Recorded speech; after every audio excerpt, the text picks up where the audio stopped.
But the battle is underway. We are on Ents, Sperglords versus Simple Tankers. That is right. And go ahead and looking at the tanks that we have, Rookhill. I'm going to go ahead and detail them this time. Go for it. Because I haven't got to do it in a long time. Ruth Van Carlo is going to be in the 110, followed with Jay Smooth, the 5100, Pub Whisper, the 5100, Zach Kumi in the IS-3, Mornblade in the, what is this? The Waffle, the Waffentrag, Executive Centauro in T1s, Lestat in the 5100, along with System Rename 237, Wallhacks in the IS-3. Joining him is Candyman, his IS-3, Lazarus in the 1390, using more of the mobility, RJ and Chronic Pain in the T1s. That's going to be the lineup for the first battle between Simple Tankers and Sperglords. Now notice there's a 128 mounted on that Waffle. Mornblade will be bringing that. He's going to go for more of a higher DPM. Not going to hit quite as hard, but he's still going to roll for about 490 damage. It's 100 more average damage than an IS-3.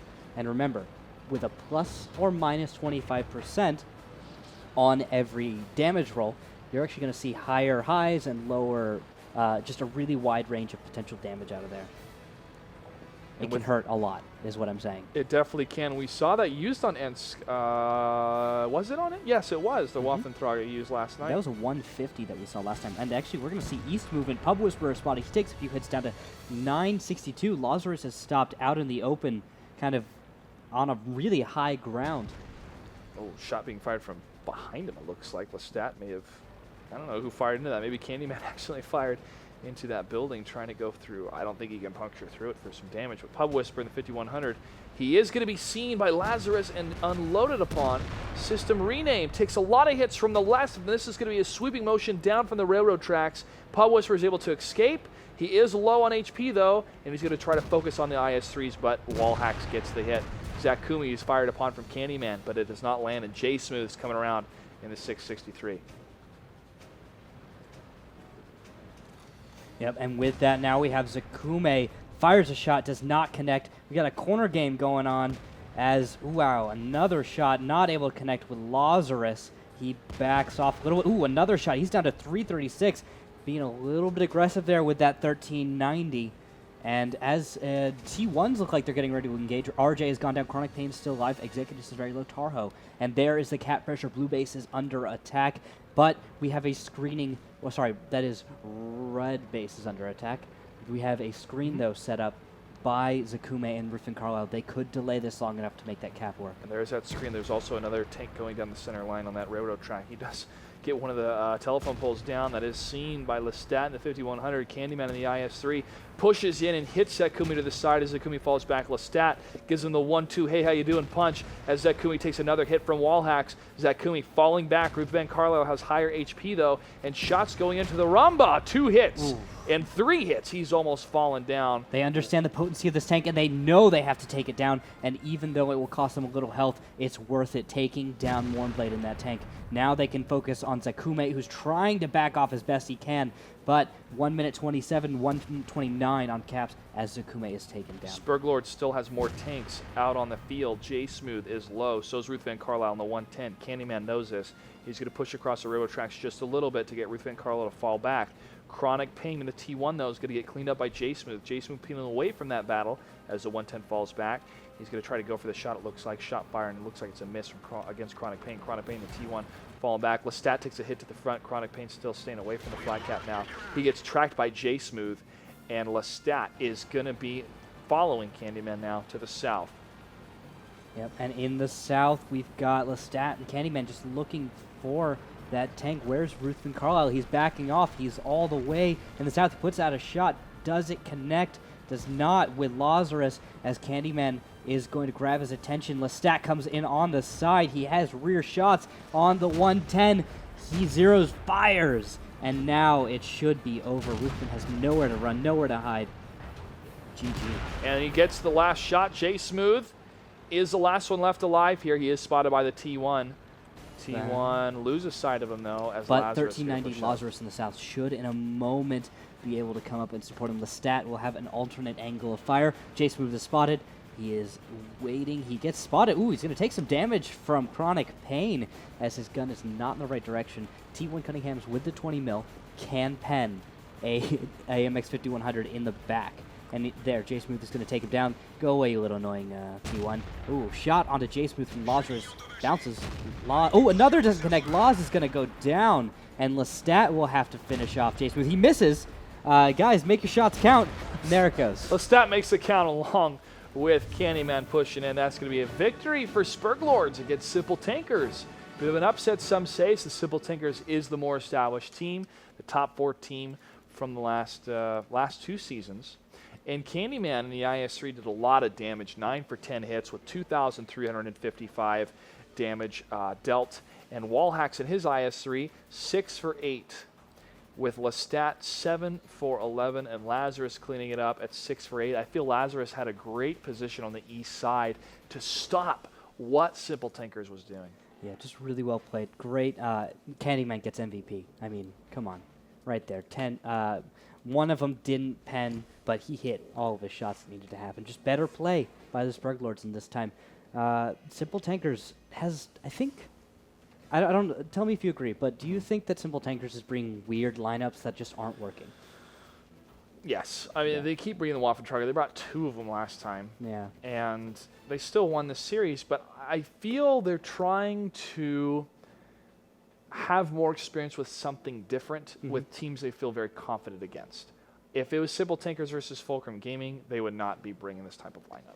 Although, would it work maybe because Fulcrum Gaming would play a more comprehensive approach? They play more optimal attacks, making the Waffle, its positioning probably of working out better. But Sperglords isn't as experienced as Fulcrum, and so they don't do as comprehensive attacks all the time. That's just me spitballing ideas. Well, it is a possibility because when you have teams that bring something so out there that's against the grain of the meta, it's like when you played fighting games with your little sister and she kept pressing buttons all the time would beat you. You're like, you're not supposed to win that way. There's supposed to be techniques and juggling and stuff.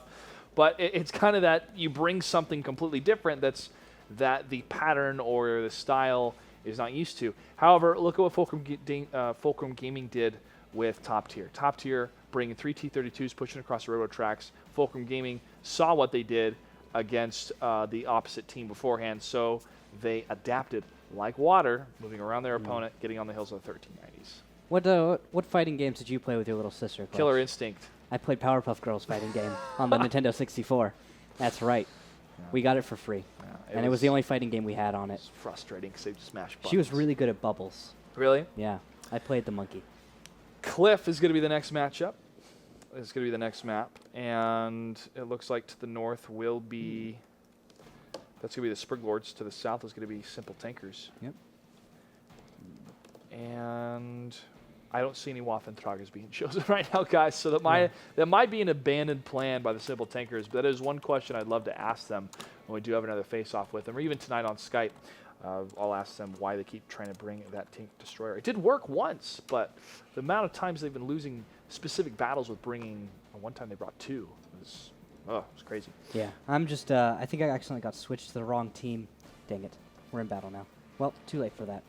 Okay, we'll see if we can fix that later on. Oh, well. Well, let's go ahead and jump to the cliff, guys. It's going to be battle number 2 of Sperglords versus Simple Tankers. All right, well, what do we have for tanks? Tanks again, guys. Mornblade in the 5100, Executus in the 1390, Pub Whisper in the 1390s, Akumi in the 1390, J Smooth in the WZ-132, Earth Van Carlisle on the T1, Taro on the T1. On the other side of the T, on the other side of the map, it's going to be the Sperglords in the Reds, Wallhacks in the Pershing System, renamed 237, the T69, Lestat Sick in the AMX-1390, Lazarus in the the AMX-1390, Marco 3001 in the AMX-1390, RJ in the T1, and Clark Brand in the T1. Jeez. That was all one breath. That's why I don't do that, Clutch. I know. Jeez, I know. that is, you sound like you're auctioning tanks. Hey, way to go, coming out of the last sound. That's the name. The T69, coming out of the 90mm T1, 78. See, go for $5. $5? $5. $5. See for 5. Receive for 10. Gentleman of the hat. People on chat go, I see 10. This is 15. Could you imagine buying a tank for $10? No. Oh my gosh. Probably Me either. not. But I'd do it. They wouldn't start bidding that low. Depends on the tank. They would never start bidding that low. All right, Lazarus on the 1390. 1100 here. HP. Tank that moves pretty quick, not the best of armor, but the 6-shot burst damage is very impeccable. Zakumi in the 1390. just on the other side of the mountain. He is spotted. Lestat in the 1390 is going to be up in the mountain as well. East side push, not going to be the case here yet for the red team, but Chronic Pain's going to be guarding that section in that T1. I call that the MAC-G approach. He's usually over there on those rocks or the rocks closer to Oh, the but cliff. Executus has a flank fire on Lestat. Doesn't connect the first shot. Also, not a connection from Lestat as well. Shots fired, trading out. Finally, a shot onto J Smooth. More onto J Smooth. He's taken incredibly low, almost down. System Rename gets the final shot on there, and that's going to be the first blood for Sperglords. Nice shooting coming across that D5 section, that Delta 5 section. And now Zakumi is going to be taking some hits on his side. Lestat did take some damage at 9-10, but Sperglords are looking pretty good here. Yeah, they're looking very solid. This is one of the top WGLNA teams. They finished and placed in both our Season 1 and Season 2.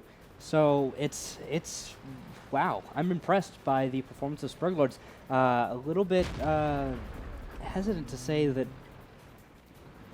they're not looking so strong. Just Simple Tankers doesn't Not yet, look as but good. again, they could be trying to evolve themselves into something, and they will be on the back foot for a little bit here because they've taken a lot of damage. And Mournblade in the 5100 in the center took a hit. Lestat shot fired against him, but that's a bounce, but he takes some damage. Executus gets a return fire. I really like the positioning of the different turrets. They're letting Lestat get to that center area, and it's almost like a baited position because around the western corner there was a tank that poked out, but his teammate Lozaris and Mark 30,001 were able to get those hits. Yep. Oh, but look at this. Mournblade is really exposing himself a lot. Medium tanks are easily able to take advantage of this, although Wallhacks does take a hit from one of the 1390s in the middle. Zakume is going to keep proxy spotting tanks on the backside of the hill. The stat's been damaged a little bit, but Lazarus is doing just fine, and he'll do that. On the east side clutch, we're actually seeing T1. Chronic Pain is starting to move up. He's searching for another T1. Actually, he's not. He's going to be in the backfield. He may be able to put cap pressure on, but I thought he put himself in a divot for a second, but no. He's actually going to be able to put cap pressure on because there's no T1s over there. The only other T1 for Simple Tankers is in the northwest part of the map, and he's pretty pinned down. He's not going to be able to escape, I don't think. Yeah, he's probably going to have a lot of trouble with that. Well, it's going to be tough for them to try to pull something out of here, especially with Chronic Pain. I love him moving down to the south. That position is great because it can try to stop initially and actually spot earlier any pushes from the south to the east, allowing the center control to move further to the south, getting some surrounds on those tanks, and also allowing the Delta quadrant of these T-69s to push up. And it gives them an opening. Pershing Wallhacks is in the front, still targeting down anyone moving out from that western side. And now Zakumi is still trying to get targeted from both these tankers here. T-69 sees a little bit of a window right next to Wallhacks in that Pershing. Zakumi scouting a little bit closer here. Lazarus not able to get a shot. He falls back. Yeah, this is really slowing down. Simple Tankers are in a pretty hard to attack position just because of the way Sperglords are. Sperglords have two mediums kind of on an island, as it were. They've got cover, but in order for them to cross into an attacking position, they might expose their flanks, and they actually might expose their fronts to hidden tanks from the side of Simple Tankers. Now, as we look, we see a T1 in the backfield. Is maybe going to be able to put on some cap pressure. Chronic Pain sliding down the hill. With that, we may see a push come out from the Sperglords. Not yet, though. They're still waiting it out. 5 minutes and 17 seconds. All the tanks are spotted on the side of the Sperglords here. And that is a lot of information for Simple Tankers to gather, but they are at a huge disadvantage. Not only two tier 8s down, Executus and Mournblade have taken significant damage. Lestat, the only one that has taken damage. Worth noting, well, you can say System Rename as well. Look at this timing. They are going to probably start an engagement just as they put a tank on cap, probably trying to force a Simple Tankers tank to go back to base to stop this. But look at the health pools. Mournblade is at half health. Lakume's damaged, and they are down J Smooth. It's not looking good, and red base is under blue base is under attack. And a nice positioning coming out of Chronic Pain to the south. He will lose the T1 battle, though, as Tarho is able to get that kill. That could still save them. Shots out from way downtown out towards Tarho, but not a connection. That is Lestat looking for those shots out at plus 500 meters, but the other members of his team are going for that. and they will engage on Pub Whisperer. System rename taking a lot of hits, and he falls. That's the first tier 8 to fall for the Sperglords. Now the Pershing Wall Hacks is going to fall back a little bit as Marco, 30,001, pushes up a little bit towards Mournblade. Shots still ringing true towards the west, and Lozaris in the 1390, now moving in on the donut side, is able to try to get some damage into the tank that was in front of him. Lestat gets the killing blow, and now Wall Hacks takes down Zakumi. 2 tier 8s left alive along with 1 T1. That T1 probably is going to get out of there as fast as he can with 3 minutes and 37 seconds left on the map. Mournblade takes a huge hit. Pub Whisperer getting out of there along the east coast, and Wall Hacks can move to the south. This could be some flag positioning here that is going to be crucial for the Sperglords to get the victory, because Pub Whisperer in the 1390 can dodge pretty well. I just froze up. Did you just freeze up? I just froze up as well. Yeah, that was weird lag. Might have been a lag spike. Apologize about that, guys. Out of our control, though. We're going to continue on. Pub Whisperer, 879 of 1100. Takes some damage. Now down to 398. Wallhacks falls back. Another hit going into Pub Whisperer. Wallhacks not going to be able to want to get it. Pub Whisperer gets the kill, and Lestat moves in and gets the last shot on the remaining tier 8. Now Tarho's the only one left. There's 2 minutes, 54 seconds in the battle.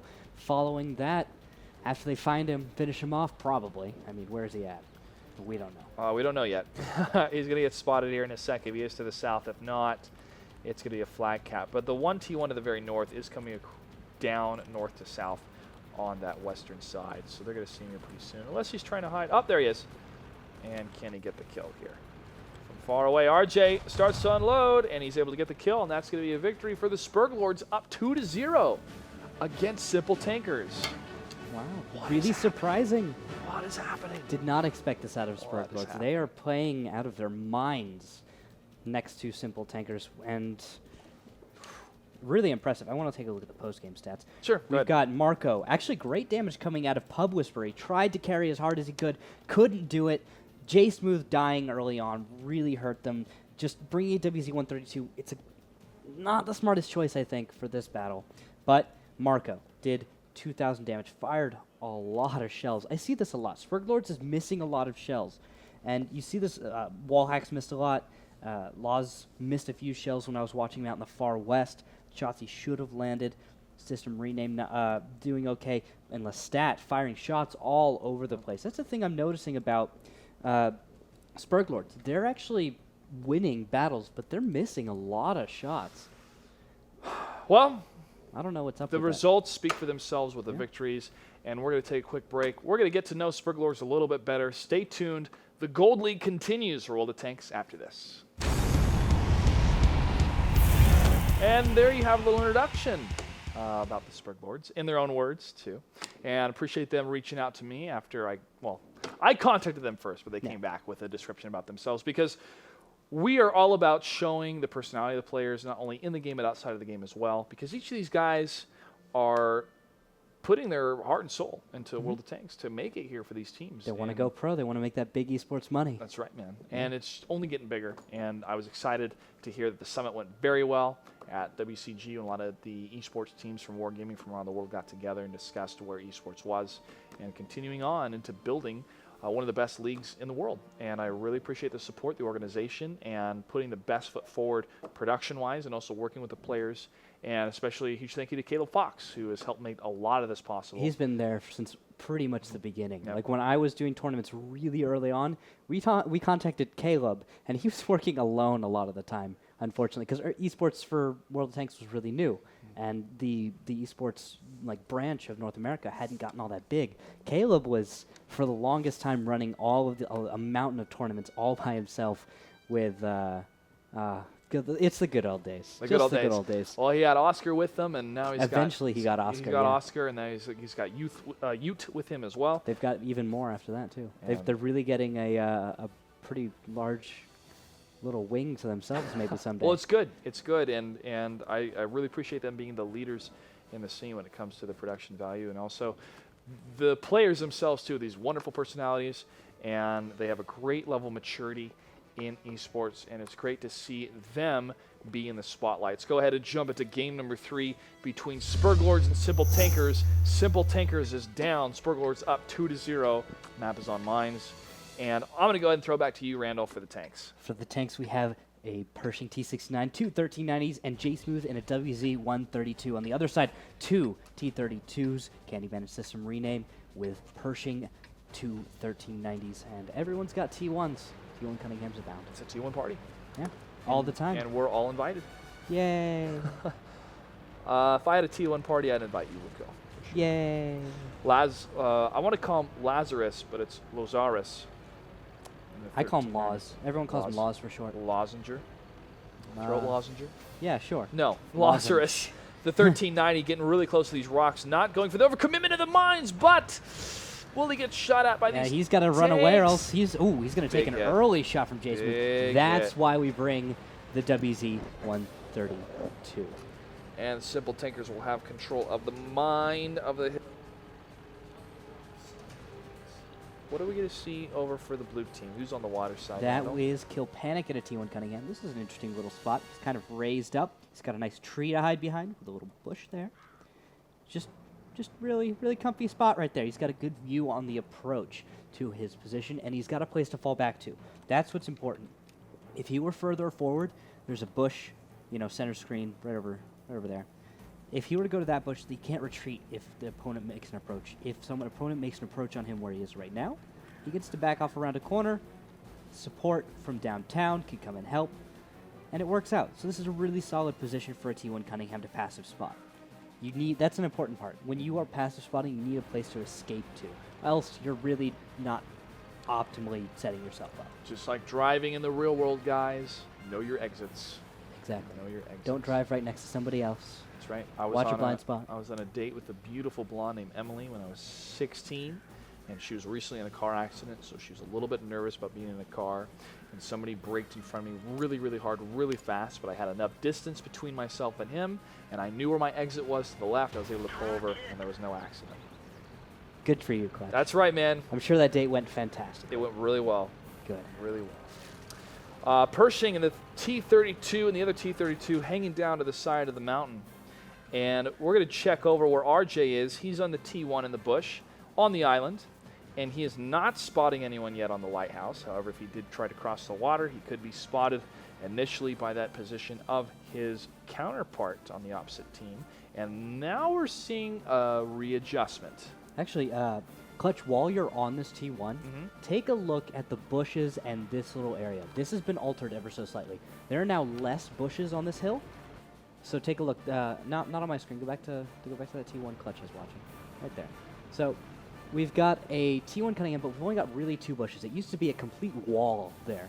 So now we actually get RJ spotted as he tries to escape. Executus closing the distance is able to scare him out. Now this T1 should go down soon, but we actually are going to see a push on the hill. J-Smooth is going to have to back off because we see a 1390 out in the west side. We know there are other tanks out there, so they can't keep the hill. Simple Tankers is going to have to give ground in this situation. Wallhacks had his turret positioned up to the mine section of the hill, and he actually took a hit to his side and takes another hit to the other side.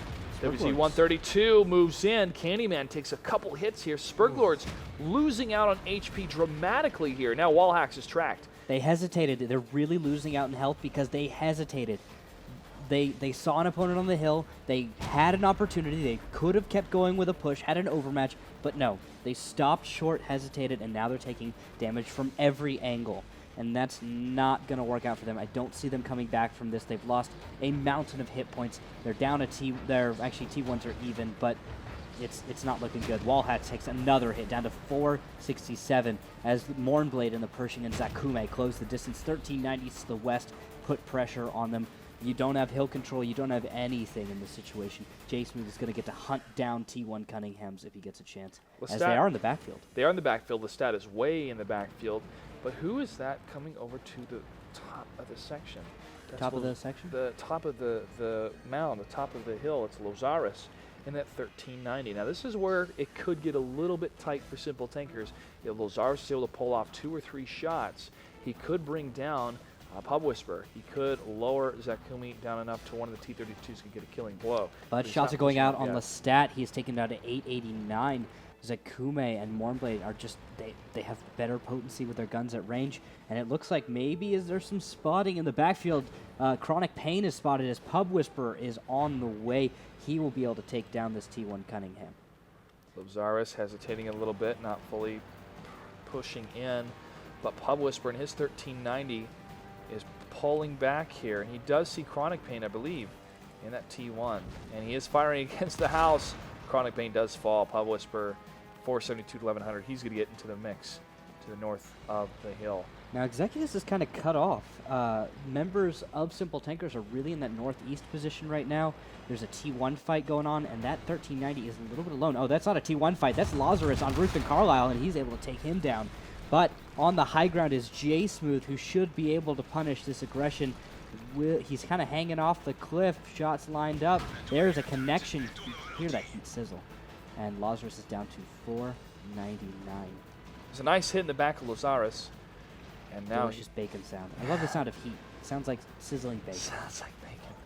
Which is delicious and good. It is so good. The Pershings have taken a beating. The Pershing and the T-32. Another T-32 system rename. He's okay. 1342 out of 1550. Well, I say that and he gets hit. Pub Whisperer looks like he's able to land that shot in his 1390.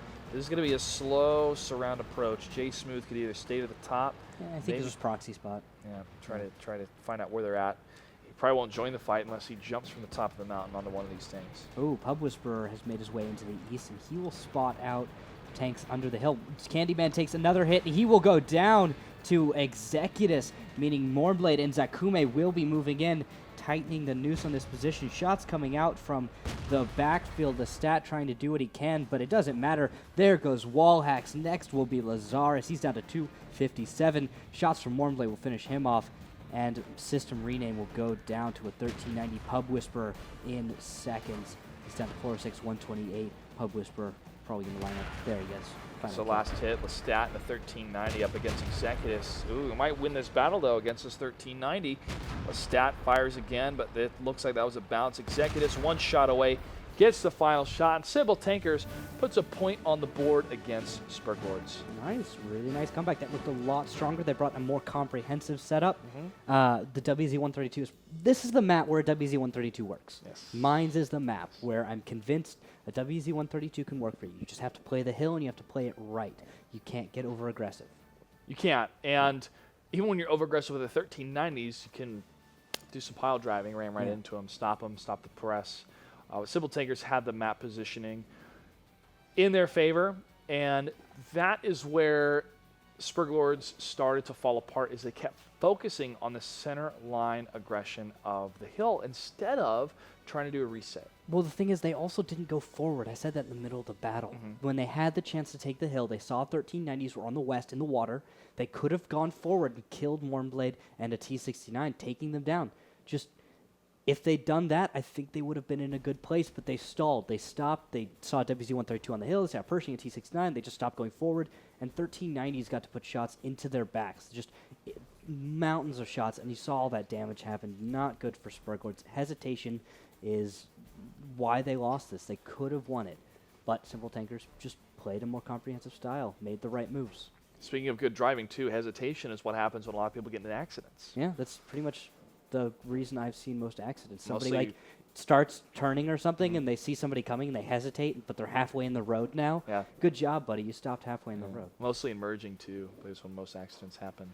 So they'll hesitate, and they'll be looking, and then they hit somebody in front of them. If you turn, just go. Sometimes you can actually just go fast enough to the point where when I hit my brakes, you're just going to go forward. You're going to keep going. And I'm just going to slow down instead of you just stopping and me having to slow down. 16-year-old kids watch the broadcast are going, taking notes on my driving test. I hate stupid drivers. You have a lot of them in L.A. It's really tough. A lot of them. Not as bad as Virginia, though. Oh, the worst is when I was living on the coast in Hilton Head. Tourists, man. South Carolina? South Carolina. Yeah. Virginia's a melting pot of a lot of different people because it's a Navy base, Virginia Beach, Norfolk area. Different styles. And clashing. different styles of driving clashing. And they're not used to snow either, so when it snows, it's an inch of snow. Shut down everything! No. There was ice on the road in Greenville, South Carolina. We didn't have school.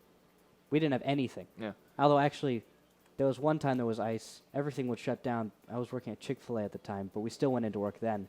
I actually slipped and fell on my back That really hurt. Ow! Yeah, it's like hurt my lower back areas. In Kansas, we would get ice storms.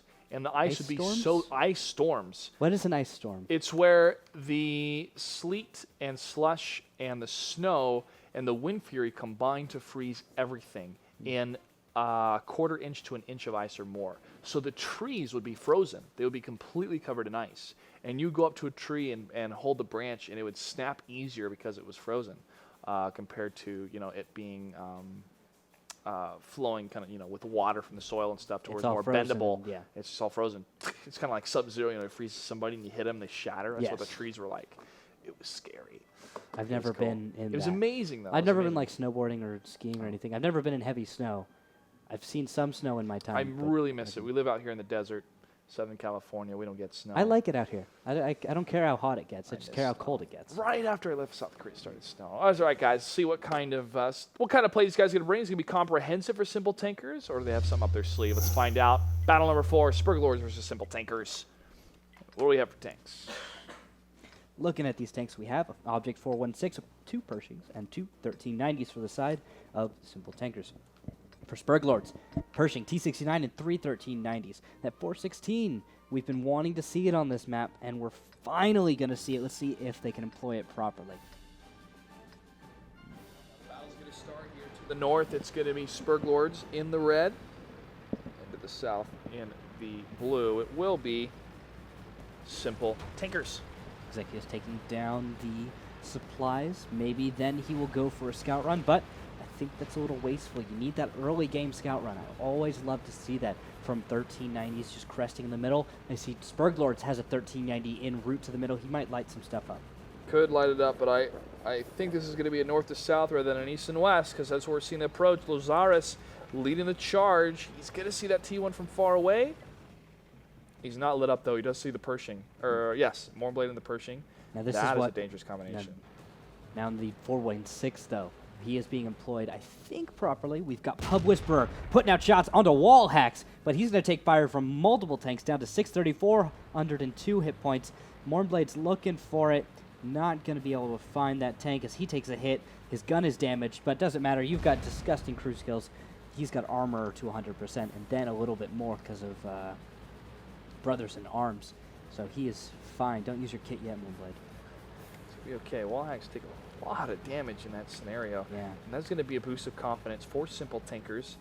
And they can now be a little bit more creative in their positioning. Pub Whisperer is in a disgusting position. He's raised up. If wall hacks peeks up, there's 330 heat pen waiting for him. Not a connection there. It's a little bit long range. His gun's not the best sniper, but I mean, it does all right. It does good. Another shot goes out, hits dirt. Pub Whisperer's got enough shells that he can waste a few here, and he could be the tank that we're looking for to get those shots on the T69 and the Pershing. I mean, the T69, if he's spotted, his turret's not strong enough to bounce 330 heat pen in almost anywhere. Oh, Wallhacks is spotted, though, again. It's going to be a dance of death right now. Prohorovka between these tanks. Wallhacks is being very cautious. Shot fired. Lestat takes down Kill Panic. First blood is actually going to go to the Sperglords here. They are up 2-1 in the series victory here. It would mean a series victory and a big upset for the Simple Tankers. Now, I'm seeing shots hit dirt. And Sperglords, if they're thinking about it, might be able to figure out where this 416 is simply by the impacts on the ground. You know, your opponent is aiming for this Pershing. Oh, shot onto a T69. Does not connect. I think that was an actual bounce on a T69. I was saying it wasn't going to happen, but it did. It did happen. It was a bounce. It was a bounce right off his turret. Interesting. I wasn't thinking like there's a very small zone where that could actually happen, but I'm surprised it did. Maybe into his gun. That could be it. Possibly. I don't see the scuff mark. I think that was into his gun. That would be a reason. You know, just getting absorbed by the gun. You generally, there's almost no tank that's going to pen. Shells kind of hit the module, and usually they don't go through. But yeah, they have an awkward bounce off of it. Yeah.